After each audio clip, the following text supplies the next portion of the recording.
gukorera ku gitutu bibaho, ariko hano noneho ngwino umbwire niba ukurikira siporo. Wahakana ko umutoza usimbuye Pepe muri Man City atazakorera kuri pressure nyuma y'ibyo wasimbuye yakoze? Nawe ubwo yivugiye ati ndifuza gutwara ibikombe tugakina umupira mwiza kandi tukishimira gukorera kuri pressure muri iyi kipe ya Man City.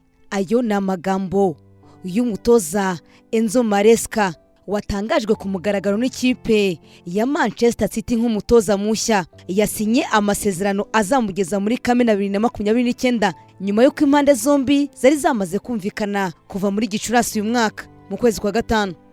Mu butumwa bwe bwa mbere nk'umutoza wa Manchester City, Enzo Maresca yagize ati Man City ni ikipe nsanzwe nzi kuyitoza ni amahirwe akomeye cyane kuri njye. Yakomeje avuga ko Manchester City iyoborwa mu buryo bw'indashyikirwa, birimo ko ibyemezo ngo ifata biba byatekerejweho neza, bifite intego kandi byuzuyemo udushya.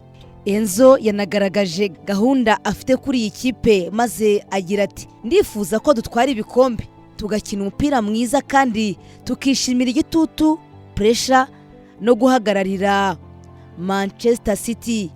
Mu byatangaje yashoje avuga ko ari inshuro ya gatatu agarutse muri Manchester City. Yagize ati nubwo gatatu ngarutse muri Manchester City kandi ntegereje n'amatsiko menshi gutangira akazi ko gutoza iyi kipe. Ese uyu mutoza Enzo Maresca muri Manchester City ntagiye kujya ku gitutu nyuma y'uko asimbuye Pepe wagiye nk'umugabo wubatse ugiye atwaye ibikombe byinshi cyane birimo 6 bya Premier League, wongeyeho Champions League, kongeraho n'ibindi bikombe bitandukanye Pepe yayihaye? Umutoza azabikora ahabya amakipe nk'uko Pepe yari yarayahabije, cyangwa azaba umutoza usanzwe atanga umutozo ku yandi makipe? Umva, ahubwo reka nkwibwirire Shwadiro, hamagara 0783 46 ubabwire uti mumpe ujitamu, ifu nziza cyane udakwiye kubura iwawe. Gura kuri promo code bakugabanyirize 20%. Ntaba ari wowe usigara utiyumviye ku buryohe bw'iki gikoma. Icyo nkubwiye cyo ni Shwadiro.